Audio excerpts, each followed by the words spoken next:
Hello, everyone. Welcome to a very special episode of Husky Dash. Tonight on this episode, I am joined by Ute Dash host, Sammy Mora. How are you doing? I'm great. It went from Utah not having a game to in a matter of like an hour and a half to 2 hours having a game. So I'm feeling great. Yeah, well, that it's always great when you have a game and you're going to be playing and you get to watch them play football. So Especially tonight, right now, it's really nice. yeah, with everything going on, and tonight we're going to be discussing all things about UW versus Utah, touching on key matchups, how much weight we're putting into the last week outcomes for each team, and of course, who we think is going to win the game this weekend. So, just starting it off, you want to get us started with a key matchup or something you're looking forward to? Yeah, for sure. So I want to see how Utah's run defense does against this UW rush game. Mhm. Last week the Huskies put up over 200 yards on Arizona, and they put up 4 touchdowns as well. I don't know if it's indicative of how bad Arizona's run defense is or how good UW's rush like running backs are. But Utah last year only allowed 53 yards to UW, so I think if Utah can stop this rush game, I think it's gonna be they're gonna have to still fight because Mhm. the Utah secondary is a whole nother ball game. But if they can stop the rush game, I think Utah is gonna be in a good position. Yeah, touching on that a bit, I think that would be a very big key for Utah. And the UW rushing attack, I think it's a good rushing attack. I mean, they've got four running backs that they feel comfortable playing. Mhm. And then you got to take in account, though, they played OSU, no defense really, Arizona, not a really good defense. And now you're playing Utah, who historically they've been a really good defense. Maybe this year not as strong, but still a much better defense than the previous two opponents. So I think that's going to be a really good matchup. And I was kind of looking at, you touched on it, the Utah secondary holding up against the UW receivers, who on paper, the Husky receivers are pretty good. I mean, you got two juniors, Terrell Bynum, Ty Jones, and behind that, a bunch of just young talent. And Puka Nakua, his brother, Yeah. Jalen McMillan, Roma Dunze. But through two games, the thing that has really hit the Husky wide receivers, they've gotten open, they've been in scoring spots, but they've just dropped a bunch of passes. So I'm wondering how the Utah secondary is going to hold up, and if these Husky wide receivers can get past them, if they'll be able to catch the ball. I think it's also interesting. Like Utah's first game was against USC, who Mm. has undoubtedly the one of the best wide receiving cores in the conference, and that was not an easy task for this young secondary to face week one. And yeah, like you guys have some talented wide receivers. Like we know Mm. about Puka Nakua here. Like his brother Samson is one of our favorite wide receivers. He I want to see how they bounce back from last week because they were in such a tough positions playing, like starting their first game against this USC team. And like you said, like they've had some balls that they should have Mm. caught that they didn't. Yeah. And I don't know if it's just because, like you've already said, like Arizona not that great of a defense, Mm. Oregon State not that great of a defense. Like now that they're kind of facing one of those higher tier defenses, Yeah. I want to see how it goes. Like this secondary still has a lot to work on being so young, but I think that starting off against USC was actually probably a blessing in disguise. Yeah, it kind of throws those young corners and safeties right into the pit of the fire going up against like the top receiving core in the Pac-12. Yeah.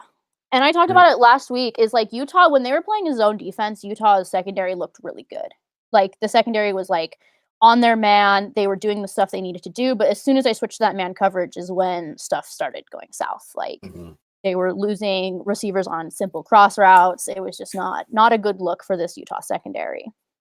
Yeah, something that I'm kind of looking at also, something not as exciting, but oftentimes can kind of decide games is in the trenches. Kind of the Utah O line versus the Husky D line.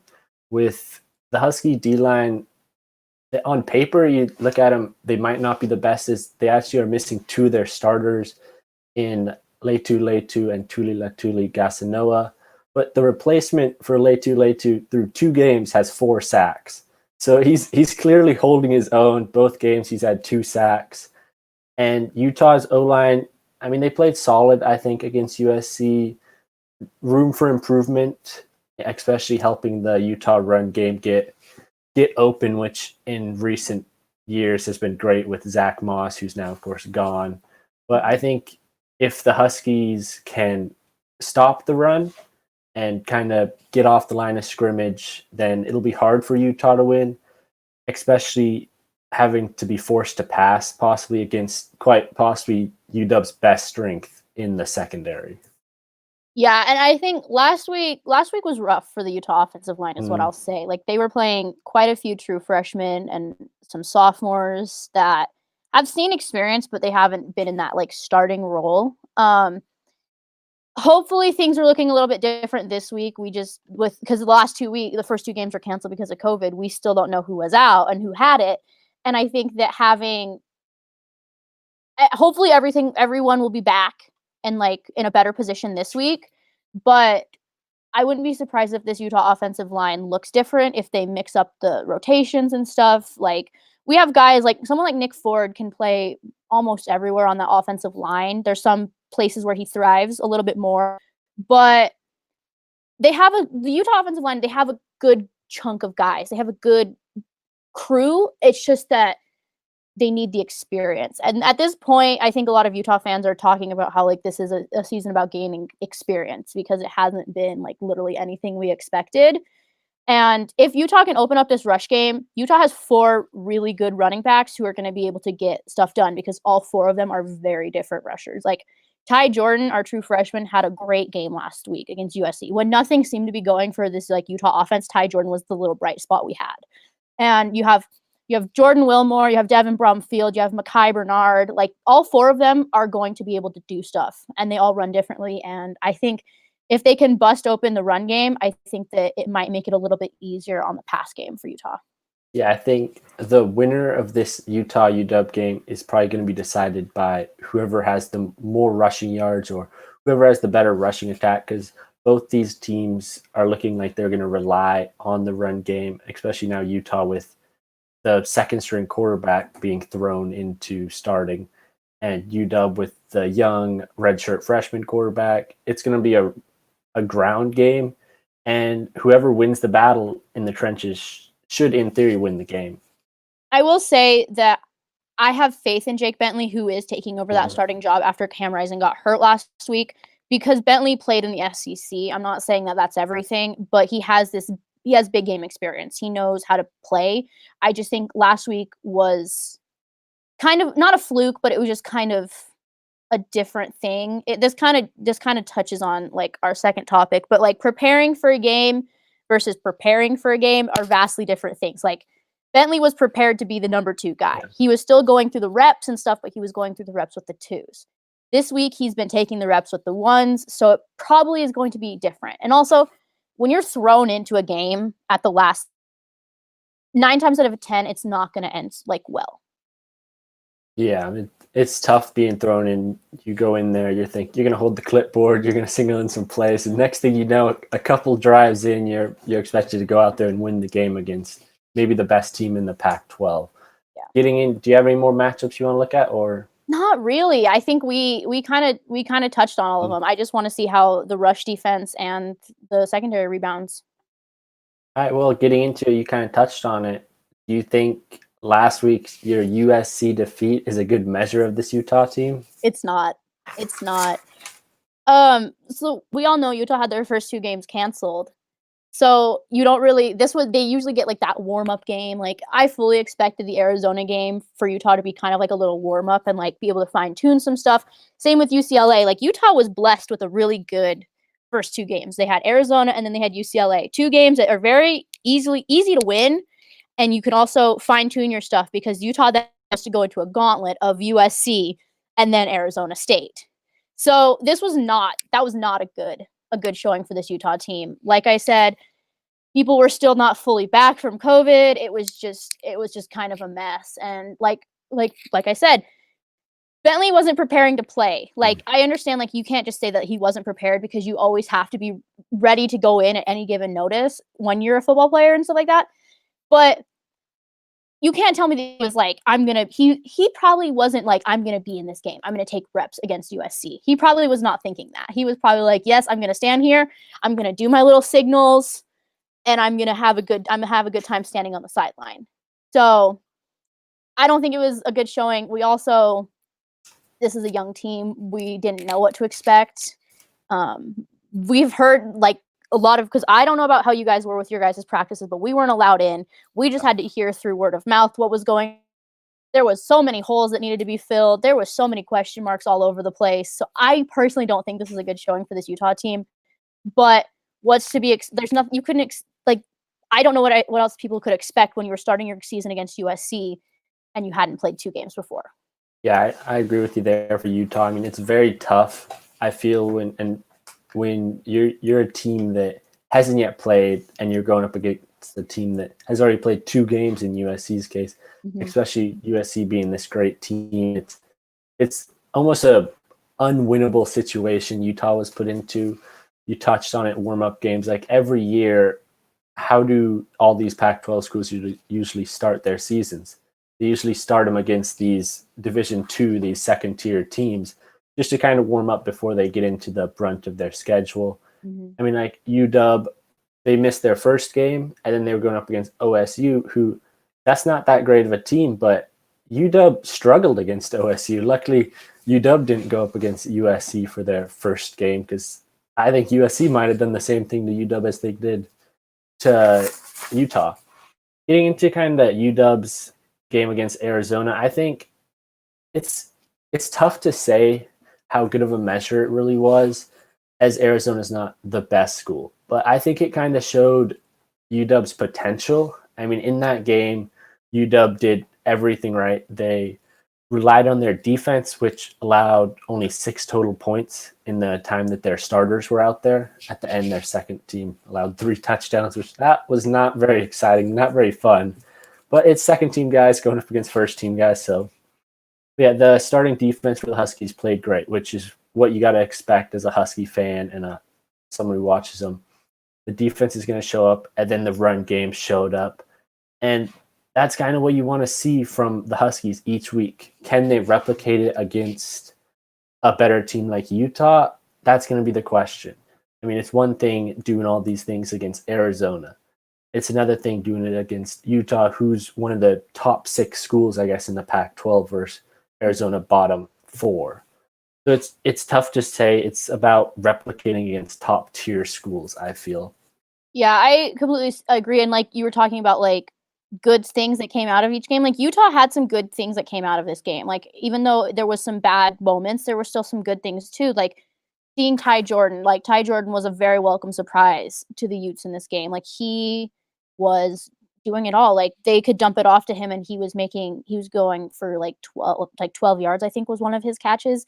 Ty Jordan was a good bright spot. A lot of our younger guys on the defensive line looked pretty good, like Xavier Carlton, Van Fillinger. They looked good. Nephi Sewell had an interception and a scoop and score. That was a really bright moment to see for this Utah team because he's playing linebacker, which is a position he didn't play prior to this season. So it was good to see him step into that void.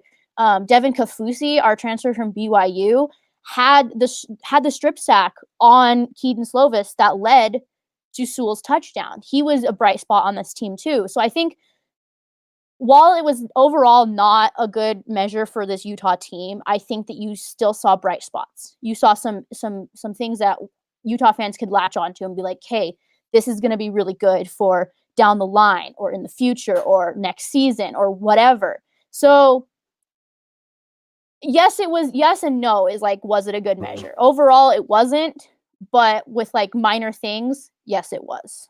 Looking at these bright spots, what are some areas you think Utah's going to need to improve the most at from their game against USC to their game against UW in order to be more competitive, I guess? I say it's the secondary and the offensive line.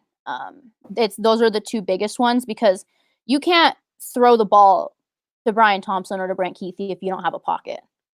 Like that's not going to happen. And you want to be able. Utah has some of the most talented wide receivers and tight ends in the conference. In my opinion, especially tight ends. You have Brant Kuithe, you have Cole Fotheringham, you have Dalton Kincaid. That's a trio right there that can just destroy you.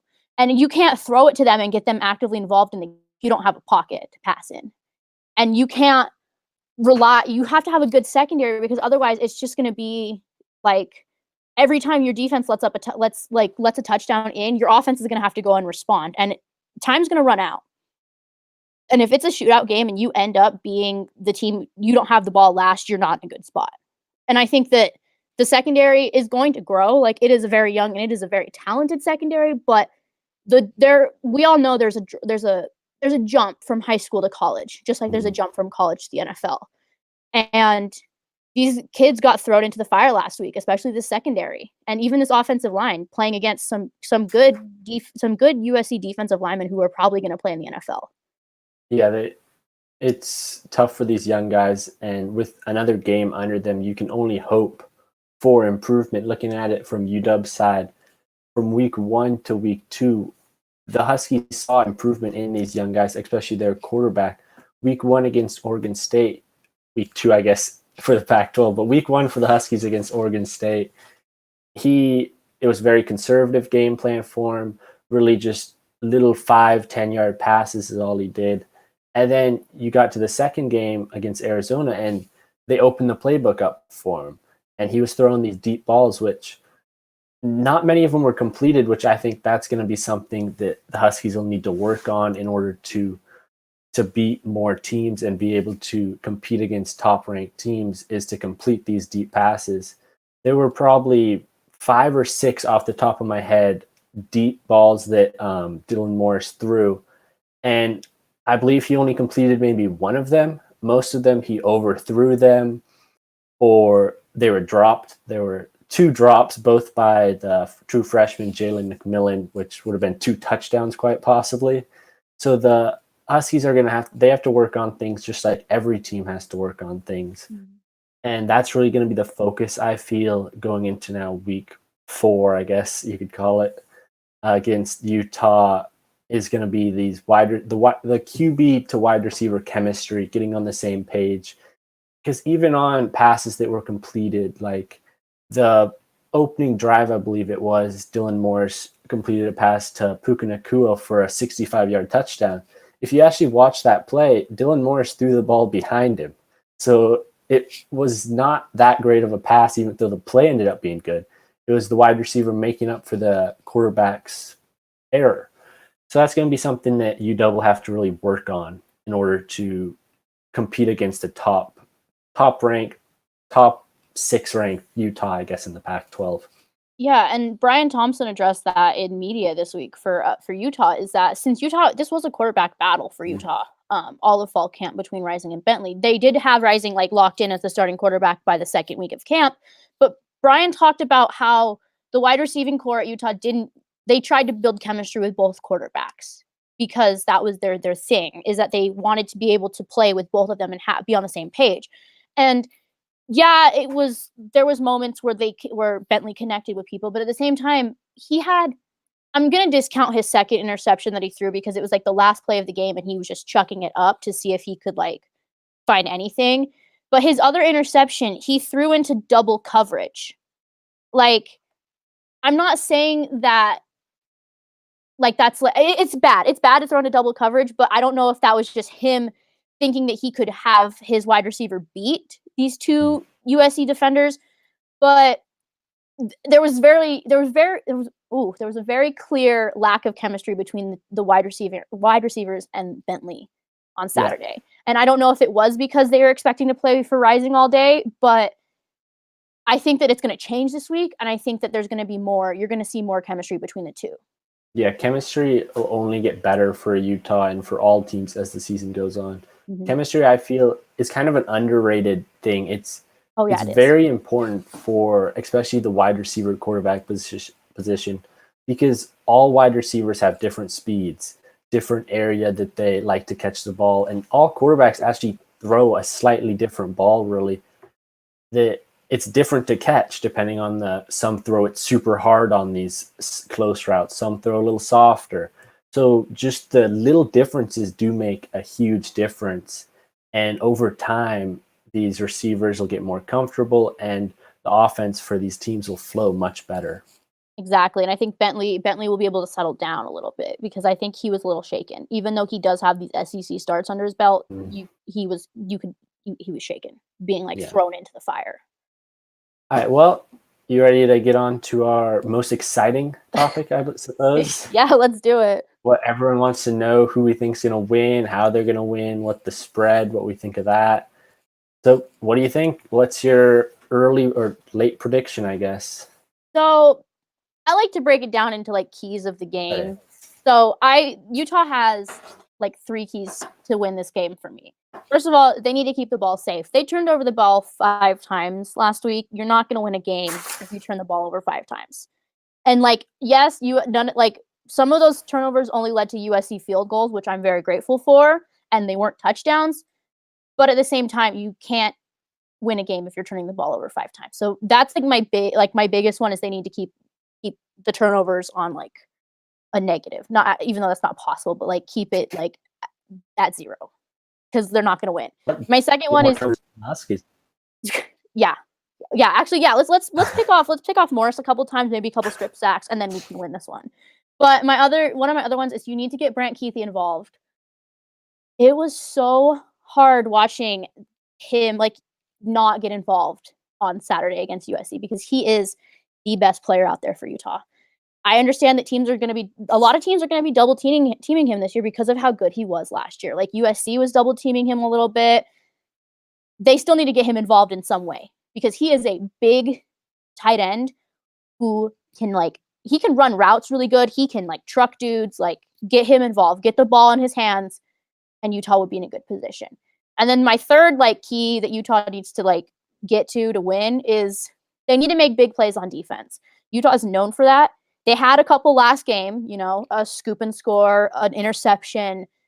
But there was also a couple of times where Utah had some like they could have had there was 1 or 2 other opportunities where there could have been an interception from these young corners, especially like I would not be surprised if Clark Phillips, Nate Ritchie, and like our other like JT Broughton, I wouldn't be surprised if those 3 don't come down with at least 1 interception because they're so good and they're so talented. But they need to make some big plays on defense because that's what Utah's known for, and you can't put the entire game on to your offense's back. You have to share the load. Yeah. Following along with you, I think I'll bring in a couple keys to a UW victory. I think I've got 2, not 3. So, and they're both focused around run game. The first key just being the Huskies need to get their run game going. They need to, because helping out, they've got a young quarterback, like I've mentioned, in Dylan Morris, redshirt freshman. He's not that experienced. I don't know if they've got the full playbook open, but through 2 games, they've ran the ball. In week 1 against Oregon State, they ran it 51 times. Against Arizona, they ran it 45 times. So they need to do more of the same. They need to hand the ball off to whether it's Sean McGrew, Kamari Pleasant, Richard Newton, or the freshman Cam Davis. One of those guys, they need to hopefully one of them gets going. I mean, I guess that's the thing when you're running 4 guys. You hope one of them starts to get something going and gets in a rhythm, and then you can just run him the rest of the game. Mm-hmm. But they need to get one of those guys going or 2 of them just to take kind of the pressure off of Dylan Morris and make it so that he doesn't have to do everything. If you've got a quarterback who can rely on the run, who can just hand the ball off and you get 4, 5 yards at a time, then it's going to be tough to lose that game. You'll control the game clock by running the ball. You'll control the entire pace. You'll control everything. So that's kind of my first key. And then my second key is the opposite side. They need to stop Utah's run attack because I have faith in UW's secondary being able to stop Utah's wide receivers and Utah's quarterback from doing too many exciting, not having too many big plays. The thing that I'd be most concerned about for UW is their rush defense. You look at week 1 against Oregon State, they struggled, quite frankly. They allowed, I think, 170 rushing yards. I mean, Jermaine Jefferson had 130 or something. He ran all over him like he's been doing to every school. Yeah, he's done that to just about every school he's faced. He's a great running back, but the Huskies were unable to stop him. And then you look at week 2, the Husky rush defense showed up. I mean, they only allowed to Arizona 72 rushing yards. And Arizona, it's not like Arizona doesn't have a rushing attack. Against USC, Arizona ran for 160 yards just about.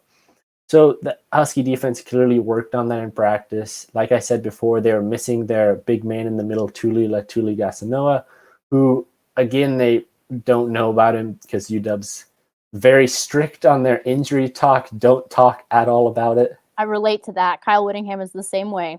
Yeah, so it's tough as a reporter or anyone. Who knows if they'll get him back? Hopefully they do, because he's a key guy. He was thought of as maybe a guy who could replace Levi Onwuzurike, who of course opted for the draft. And if the Huskies can stop this Utah run attack, who, like you said, has kind of 4 people similar to the Huskies who they split carries with as replacing Zach Moss, who was a big loss for Utah. If they can control the run game on both sides of the field, I think it'll be extremely hard for Utah to really compete in this game. Yeah, I think Utah has the opportunity to win this game. Like, my thoughts are Utah has a better chance of winning this game than they did to beat USC. Yeah. That's my thoughts. The Utah UW game last year was one of my favorite games to ever cover because it was so fun. Like, I was up in Seattle, it was a great time, and you could just feel it. And I think Utah and UW UW had their way with Utah for a long time. And over the last couple of years, the games have been somewhat close. Like, there was that, I'm discrediting the Pac-12 championship game because that was just like painful. But and that season too, where you guys beat us like 10-7, and that was like not fun. But usually these games are really close and really tight, and they're good games. And Utah, I think, has the chance to beat UW this year. They can make it 2 in a row. They can start a streak. I just think that there's so much that Utah has to do, and I have faith in this team that they can do it. But I want to say Utah's going to win, and I feel like Utah's going to win, but at the same time, I don't think it's going to be like in a typical Utah fashion where you blow out a team or something like that. Like, if Utah does win this game, it's going to be close. I think the spread is covered, but I think it's going to be it might be like really close, like only over the spread by just a smidge. Like, it's not going to be like a blowout over the spread. Yeah, and I'm agreeing with you on, I think Utah can win this game. I think the way that Utah would win this game is by the Husky offense struggling against the Utah defense, because I think that the Husky defense will do their job. They'll hold Utah low scoring. And if Utah's defense can do the same against this inexperienced Husky offense, then for sure I could see Utah winning this close game like 17-14 or some low-scoring affair like that. But in reality, I'm thinking it's going to be maybe a 10-point game. I think the Huskies will win. I'm starting to have more faith in Dylan Morris at quarterback for the Huskies based on what I've seen from him. I think this game he is going to be maybe a make or break for him. I think he's either going to open up and start tearing it completely downfield, or he'll go back to handing the ball off, throwing it 10 yards downfield at a time. I think this is going to be a really good game, a defensive battle, I would say, which it could come down to the last play for all we know, or it could be a 2-possession game. I have one final question for you before we wrap stuff up. Okay. How do you think that this Husky offensive line would stack up against this Utah defensive line? Because the Utah defensive line does have some guys who have made big plays before, like Mika Tafua and Huatui Pututau, and we even saw last week Devin Kafusi. So how do you think that this UW offensive line, are they going to be able to keep Morris protected when they're lining up against some potential like NFL draft picks? I have faith in the offensive line. I think they're a really good group. The offensive line coach talked about how deep they are at the position and then just how big they actually are. The Husky offensive line average size is 6'5.5" and 325 pounds is the average. I mean, they've got a guy who's 355 pounds at guard. They've got some absolute monsters on it. So I think they can hold up. They've got, I think, first Pac-12 offensive tackle Jackson Kirkland. I think he was first team, maybe second, but he was up there. He's great. He'll be an NFL guy probably next year. And just a lot of they've got 2 sophomores, I believe, and then 3 veterans, kind of, I guess you could say. So overall, the Husky offensive line should be able to hold up. Maybe not as well as they did against Arizona or Oregon State, but throughout the game, I think Dylan Morris should have relatively enough time to pass the ball. Nice. Yeah. So I guess that about does it. Thank you, Sammy, for coming on and talking with this game that's going to be going down tomorrow. Yeah, thank you for having me. I'm really excited to be playing on primetime. Yeah, It's that's going to be fun. gonna be ABC. fun. ABC 5:30. At least I won't be up until 2 a.m. writing recaps and stuff. Yeah, that's always rough. So if you'd like to see more of Husky Dash with me and Joseph, or if you'd like to see more of Sammy and her co-host on Ute Dash Cole, then make sure to follow us at Dash Sports TV on Twitter, Facebook, Instagram, and TikTok. And make sure to follow our partner, Sports Pack 12, where you can find columns written by members of the Dash Sports family. And thank you for joining us, and have a good rest of your night, you all.